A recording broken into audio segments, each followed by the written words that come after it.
It is time for the quick fire 5 questions with today's guest, Laura Tolhoek. She is the president of Essential HR. Laura, do you know that you are the very first person we have new questions. You're the first one. Oh, no. Okay. This is going to be a little harder then. First of all, welcome to the show. Welcome to Quick Fire 5. We're excited to have you on next week for your full interview. But today we're just going to get to know you. I'm going to ask you a couple fun questions and then you get a chance to pitch yourself. Awesome. All right. First one is, what is one item on your bucket list? Okay. I would have to say one item that we haven't done yet is I would love to bike through Holland. My dad and all of his family are Dutch. I've never actually been to that part of Europe. And so biking, even though I don't even own a bike, would be one of my bucket list items. Good bucket list. I like that. Okay, on to our next question. Whose business brain would you like to pick? I'm going to pull out a Canadian name here. Now you might recognize her. Her name is Jillian Harris. And if you're an HGTV fan, she's got her own show, but she actually started on The Bachelorette like decades ago and has built her own really strong brand over in British Columbia. And I follow her. I love her and she's amazing. I'd love to sit at a table and talk with her. Yes, and in case I don't think I said this, but you are coming from Canada, which we love that our guests are global. So I am welcome, right? Thank you. I love it. All right. Number 3, let's move on. What is the most visited page on your website? So typically it's one of our blogs. And recently the most visited one was the vlog, Do I Have to Provide Bereavement Leave in Canada? But it is closely followed typically by what do I do if an employee keeps using terms of endearment with customers? And what do I put in an employee file? So all really HR related how-to questions. All right, we will make sure that we get your web address on our show notes so they can check out your blog. All right, please recommend a book for all of our FBP family out there. Okay, so if I'm going professional, if I'm trying to pretend like, you know, I'm a big reader and every night I'm poring over Simon Sinek, I would probably say my big recommendation would be Patrick Lencioni's 3 Signs of a Miserable Job. But if I'm being truthful about what I actually read, I would say the whole Bridgerton series by Julia Quinn is actually what I'm reading at night right now. I love the 2 hats. Awesome. All right, here we go. What is one oh shit moment for next week's episode? Okay, so as small business owners and scaling solopreneurs, we have this opportunity to build the business and be the manager we always wanted to have. And that can be scary, but we can break it down to make sure that there's little pieces. So little things that we can do to make sure that we are the manager that we always wanted to be. And we're going to talk all about performance. We're going to talk about how to really inspire people, because let's be honest, some of us grew up as leaders and we were always leaders and we had that great, you know, inclination for management. But a lot of us, me included, we've had to learn how to do the right thing and say the right thing at the right time. So we're going to talk about how to be that leader and sometimes how to get over our fumbles. All right, next week, everybody, come on back as Laura Tolhoek talks about using key performance indicators to smash growth targets. How was that? New questions are good. So you did you notice you froze for a little bit? And no. Oh yeah, you froze, but I'm like, yeah, keep going, keep going, keep going. You just did, you were awesome. So that was I try not to look at myself in Zoom calls because it throws me right off. And all I'll do is be like picking at a hair that won't sit straight. So my screen is actually really small and I just see you. Oh boy. You're good. Alrighty, that was fantastic. Great job. We put the website one in there. I was kind of like, because it's like, but we thought it was good. We get a lot of people, like, I think our listeners will enjoy that because we get so many questions about websites, and when we have our guests on about websites, designing websites, what's in with websites, they always want to talk about that. So we thought, oh, you know what, let's throw that one in. Great question. You hit it really well. You're like, hey, our blog page, like you were like our blog page. So when you said that, I was like, oh my gosh, people are going to love this. They're going to love it. So you're the other 2. And I was like, should I lie and say our most interesting blogs, or should I actually be honest? It's emojis in communication and pets in the workplace are like those are our top 4 page hits. Huh. So I'm like, all that work I put into all this stuff with actual facts. No, they want to know what to deal with emojis in the workplace. Well, that's awesome. That's so cool. And maybe you can bring that in the main somehow, right? You could even, that would be fun for you to say, hey, you know, when I did my quick fire 5 questions last week, this is what I said when you asked me this question, but really what I wanted to say, because people like that stuff. Yeah. So feel free to, when I introduce you, you know, if you want to bring that in, because you seem kind of fun. So I try to be. HR can be, we can kind of get a name for ourselves of being like stuck in the mud, but I'm like, I like to be the HR person you want to have a beer with after. Yeah. That's my MO.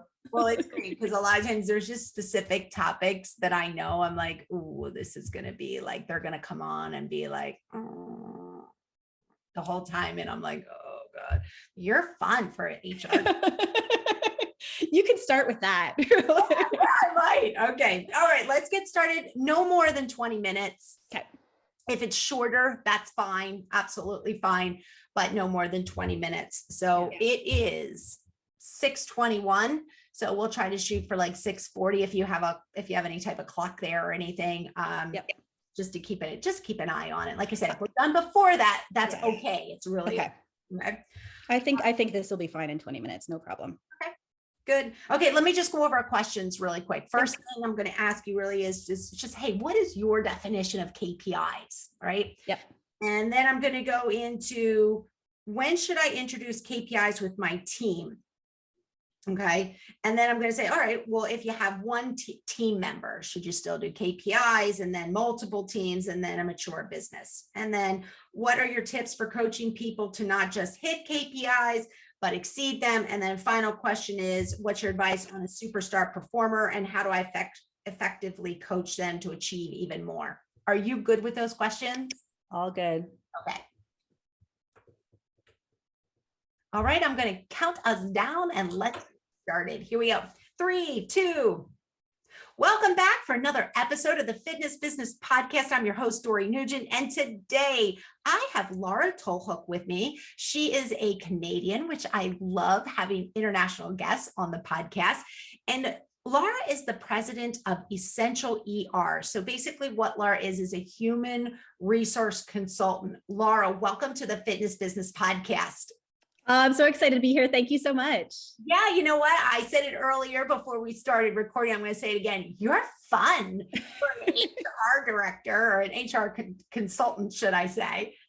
Well, you know, my goal in life is always to be the HR manager that let's deal with the things during the day, but let's go have a beer after. Like that's kind of who I am. So I like to bring that to all of our clients, really, when we work with them. Nobody likes the book thrown at them and heading out the door. Absolutely. And you know what? I'm so glad that you're here with us today. I think this is going to be such a fun, but yet educational episode for all of our listeners out there. Now, you, the president of Essential ER, let me say that again. You are the president of Essential HR. And tell us a little bit about what happens at Essential HR. Yeah, absolutely. So we provide HR support. We like to call it HR relief to small businesses. So typically we think of that as people under 50, but we also provide HR support to scaling solopreneurs, because that is a great segment of individuals you're ready to hire and you really need just the support to get it done. Because let's be honest, when you're a solopreneur wearing all the hats, adding a member to your team is not only essential to your growth, but starting that process can be so overwhelming. So we support, most of our clients, I would say, are between 10 to 20 people. But we also have the services for those solopreneurs as well as the larger organizations. So things like how do you deal with, COVID has been a great question. All the questions around COVID. How do I deal with this person who is a second cousin to a person who has COVID and this person came in with pink eye. Do I have to send them home? Or somebody keeps stealing the lunches in the lunchroom. What do I do? I mean, we've heard it all and we love it because that is what we do, but also around recruitment, around performance management, policies and creation. So really just providing support to the small businesses to make sure that they have confidence in the decisions that they're making. So why is it no matter what job I've worked at, there is always an issue with stolen food out of the refrigerator. I was just saying to one of our clients that I'm like, I've never heard of a stolen food issue from this organization. Like, it's incredible. I mean, I had one lady who wanted us to pay for a new Coach purse because the person in the locker above them, their water spilled. And so it's like, what can you hit me with now? Bring it on. This is fun. Well, this is fantastic. For me, and I'm sure a lot of our listeners out there, we're going to talk about KPIs, using key performance indicators to smash growth targets.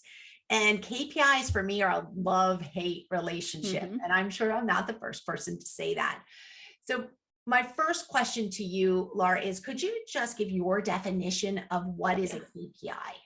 Yeah, that's a great question because it sounds really formal and really staunchy, and it sounds like it should be written on a Word document somewhere. But really, at the end of the day, a KPI to me is, what does success look like in this role?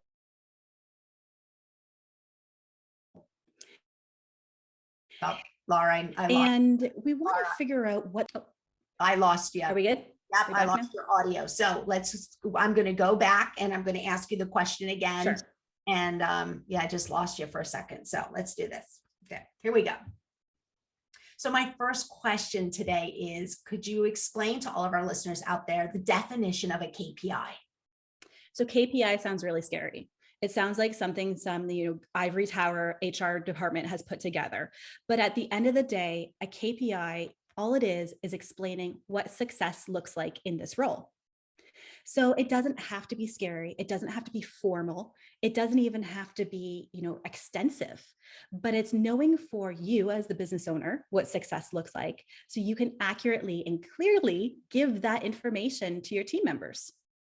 For sure. So, it's a numbers thing a lot of times with KPI. And again, it's like sometimes you either love it or you hate it. But I do find it very interesting when you really look at it. And if you do it over a year, hopefully you always want to have growth, or if you're not having growth, it really tells a story. The KPIs tell the story. Absolutely. And when there are KPIs that aren't being hit, there may be more to the story. So perhaps that aspect of the job has no longer become the most important aspect. Maybe there's other things that are coming up that are taking over. So maybe that whole job description has changed. And without understanding if the KPIs are being hit or not, we don't really know. Mm-hmm.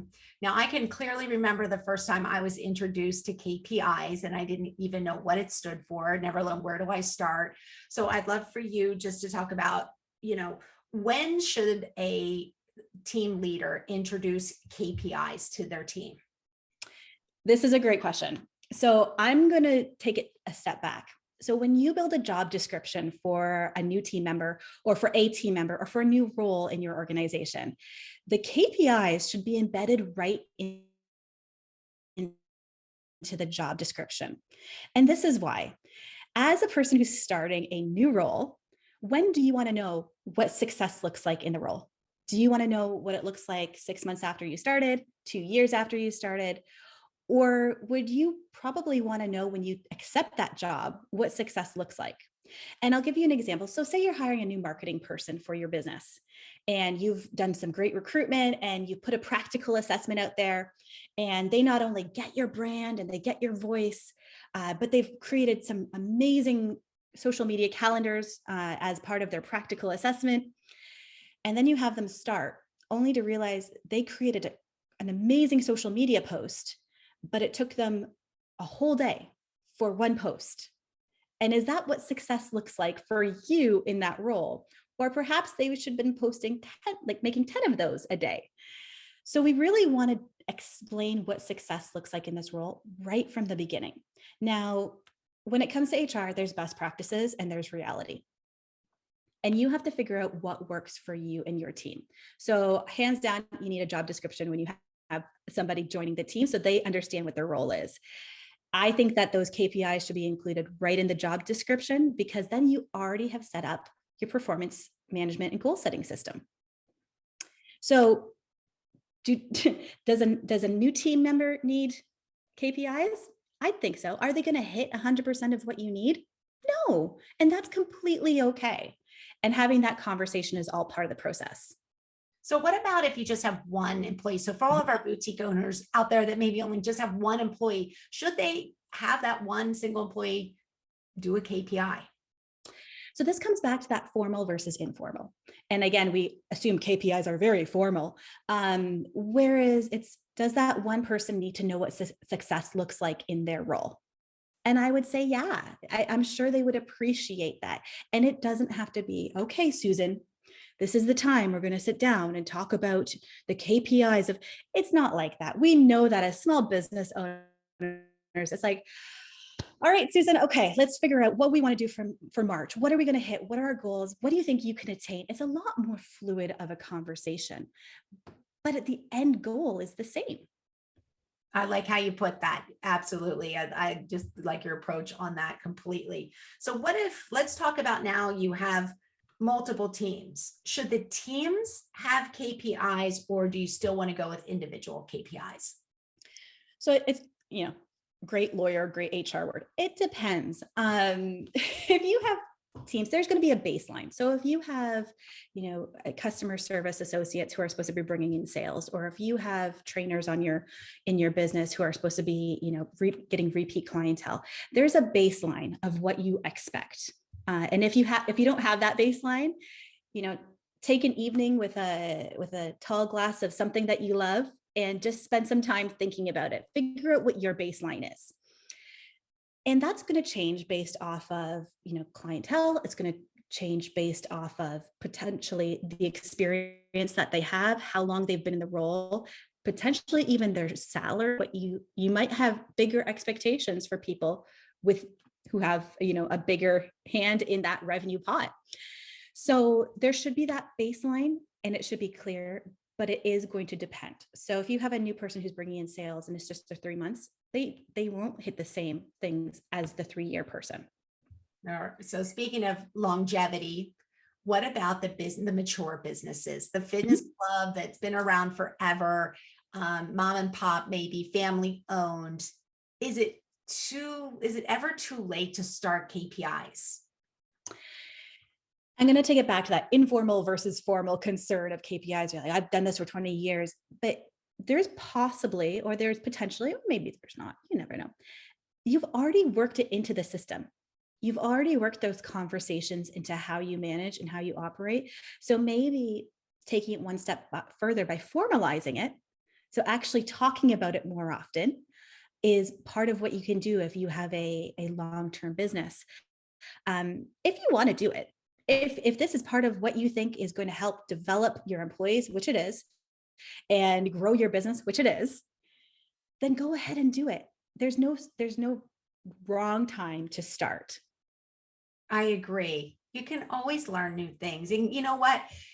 You can get very intricate with KPIs, as you know, but you also can keep them basic and just measure basic things, attendance, check-ins, Yep. Google reviews. Yeah. Low key budget items, things like that. So I like that. So now I'm going to kind of get off of the KPI in a sense of for individuals or teams or mature businesses. And let's talk about tips for coaching people to not just maybe hit the KPI, but to exceed the KPI. Yeah. So the first thing I would suggest is always, it comes back to communication. When it comes to anything HR related, really at the end of the day, it's just about communication. So having those conversations, removing obstacles. Hey, what's in your way to greater sales? I had a girlfriend who was in a sales role with a cheese company. And she's like, they told me to stop selling in December because they couldn't make enough cheese. What's in your way to hitting and exceeding your goals? Well, there was no product. So making sure that you're aware of what they might be up against, what protocols, what processes are embedded in your business that could potentially be getting in the way of an individual's ability to hit targets. And then the second part of it is what matters to them. Because if you have, and I use sales again, but not everybody is numbers driven. Not everybody has this innate drive in them to see a number and knock it out of the park. So what is really driving a person to do a good job? So I'm going to go back to Gary Chapman. I don't know if you've ever, he has a great book. It's called The 5 Love Languages, and they've used it and redefined it for businesses.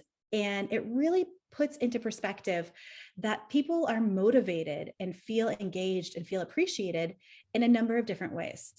Some people are money motivated. I'm going to hit those targets because I want that extra $2,000. I can tell you that, if I have to put in another 50% effort for, 10% more profit, I don't know as an employee if I would have done that because I wasn't money motivated.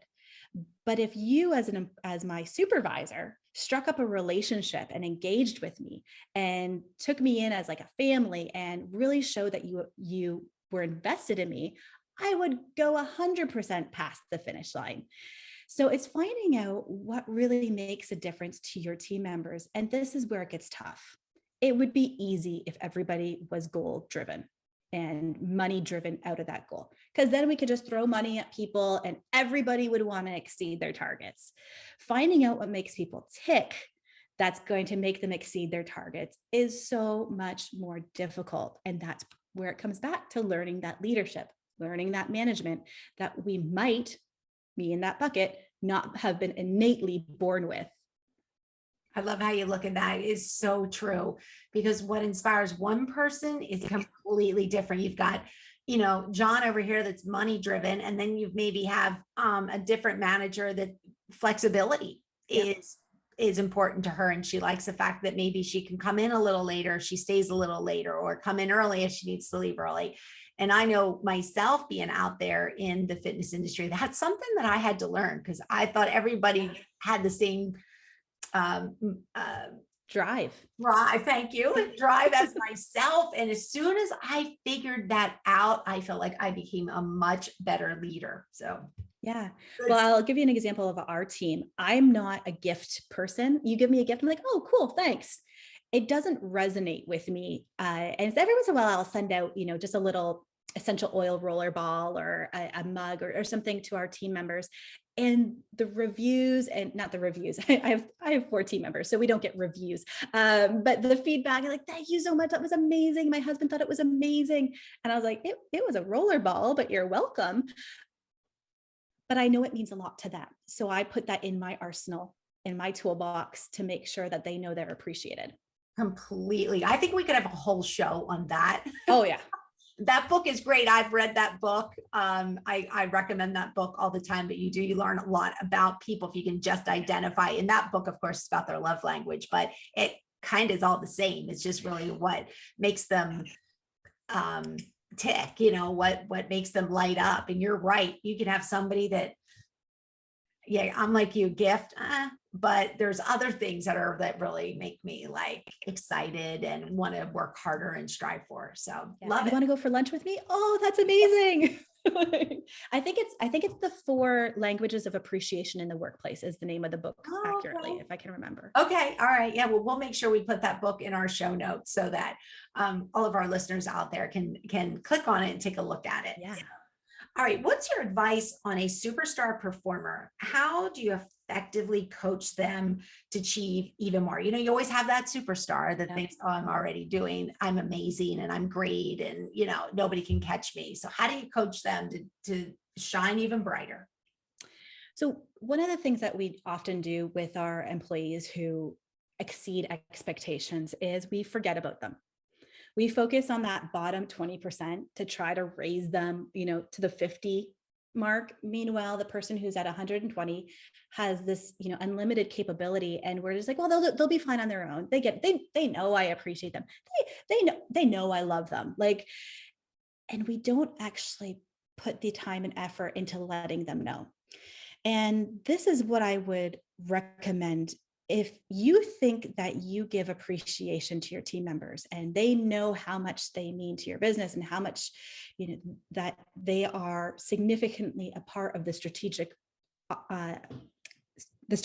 operations, I'm going to tell you, you need to do it 3 times more for them to actually know, because things don't resonate with us as employees. We beat ourselves up. We mess something up where we don't make what we want to make. We don't hit that target, and we will think about that and feel like failures. And the one time you say, hey, good job, I really appreciated that, takes it a little bit of the edge off, but it doesn't come close to lifting us up as much as we should. So oversharing that appreciation is going to be one of the things that you need to do for your high achievers, because they get it even less. They get less attention because they just roll and they bring in what they need to bring in, and we forget about them. The other thing I'm going to suggest as you're challenging these over star performers is that oftentimes we assume because someone is great in the role that they're in, that they'll also be great in the 3 other things that we're going to throw at them. And because they're great at, for example, sales, they're a best salesperson, we also assume they're going to be a great sales supervisor.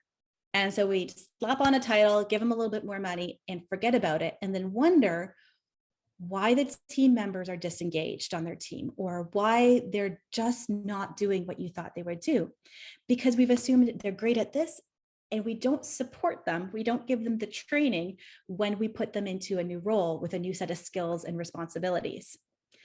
So as much as somebody is a star performer in their role and you give them a wide net, you don't need to micromanage a star performer. And I say micromanage, but I don't necessarily think micromanaging is a bad thing, because there are some people on your team who want to know A, B, C, D, E. And there are some people who say, let me know what the end goal is and I'll get you there. And both of those individuals on your team are fantastic to have.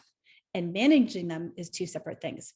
So back to the main question was, how do you get a star performer to achieve even more? Engage them in the process, continue that communication, and make sure that they feel supported when you give them new tasks or new responsibilities so that they're successful. Well, Laura, your information today was spot on. I absolutely love it. You're so fun. And the way you deliver the information is in such a great way. I love it. You're such a light to our podcast today. So thank you. You're welcome. Thank you for coming on. Now, give me just a little bit more information about yourself. I believe there's a download. Do you want to on that? So we have created, because oftentimes you're like, yeah, I'll talk to my people. We're going to sit down, have a 15-minute, 20-minute conversation. And you sit there and you're like, where do I start? So we've created some performance and development questions. So if you're like, I want to start meeting with my people regularly and having this conversation, opening up those doors, we've created a download with some questions that will get you started. But in this download is also questions that they can come to you with to get answers about their role in development and goal setting. And so we call it, very simple, performance and development questions. And you can find it on our website. And I think the link is going to be in the show notes.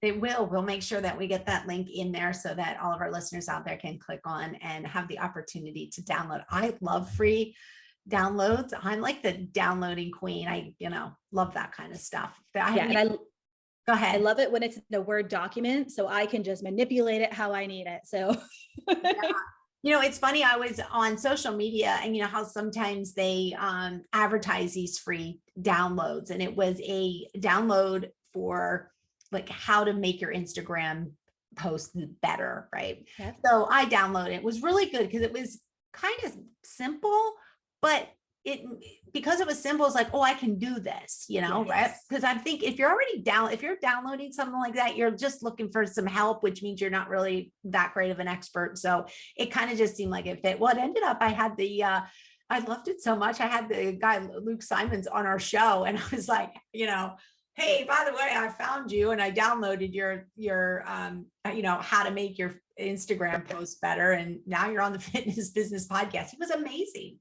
Well, I mean, Dr. Google, as your lawyer, as your HR manager, it can take you down a rabbit trail that you will not come out of. So we like to give you some really practical things so you don't have to Google the, do I have to give bereavement leave in Canada?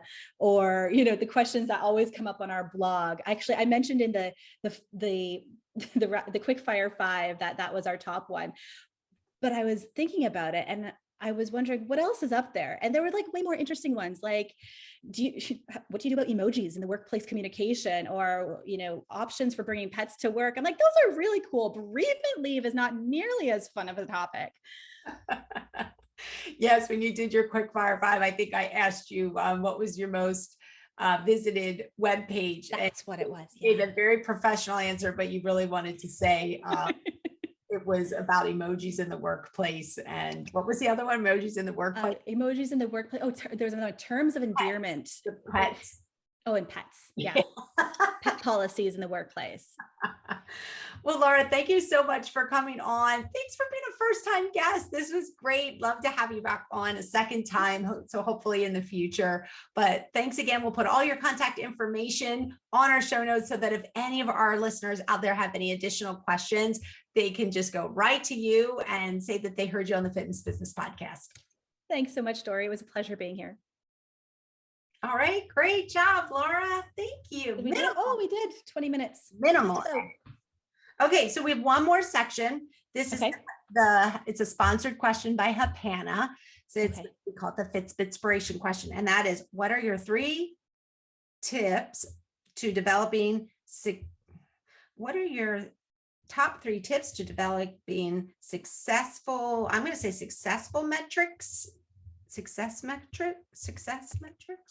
Developing metrics. You could just say metrics. Yeah, let's get rid of that. I don't like that. Something didn't seem right. Metrics. KPIs. Yeah. Developing KPIs. Let's do that. KPIs in your business. Okay. So I'm going to ask you the question. You can summarize and give us 3 tips that maybe you already talked about and summarize. Mm-hmm. You can give me new ones. Again, this is probably about 2 minutes max. Just kind of make it like 1, 2, 3. Hey, first tip, here's my second tip, here's my third tip. And then when you're done, just pause. There's no follow-up question for this. Okay, here we go. I'm going to count us down. 3, 2. What are your top 3 tips to developing KPIs in your business? All right. Tip number 1. Get your people on board, talk to them, find out what they think that they can accomplish, and encourage them to see, maybe they need a little bit more help in pushing the boundaries, but talk to your people and get them on board so that you have their engagement in actually being successful in reaching these KPIs. Second, write it down. Find a system that works. We recently migrated over to Microsoft Office 365, and there's so many apps within Microsoft Teams that can help you without having to go to a secondary dashboard. Same with the Google platform. So find an app that you can integrate, or find something simple so that you can get it written down so that everybody is on the same page.